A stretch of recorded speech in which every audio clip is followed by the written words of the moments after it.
আর মাত্র কয়েকদিন পর চলতি মাসে শুরু হচ্ছে জয়েন্ট ওয়ার্কিং গ্রুপ মিটিং। সেই মিটিং এ বিভিন্ন ধরনের সিদ্ধান্ত আসতে পারে, কোন বিষয়ে আলোচনা হবে এবং আরো একটি গুরুত্বপূর্ণ বিষয়, নতুন করে চালু হতে যাচ্ছে কলিং ভিসা। কারা আসতে পারবে এবং যারা কিনা আটকা ছিল তারাও মালয়েশিয়া ঢুকতে পারবে কিনা সে বিষয়ে আজকের ভিডিও বিস্তারিত কথা বলবো।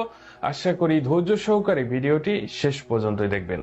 আপনারা তো ইতিমধ্যে জেনে থাকবেন, বাংলাদেশ এবং মালয়েশিয়া অর্থাৎ দুই দেশের মন্ত্রী পর্যায়ে একটি মিটিং অনুষ্ঠিত হবে, যেটাকে বলা হয় জয়েন্ট ওয়ার্কিং গ্রুপ মিটিং।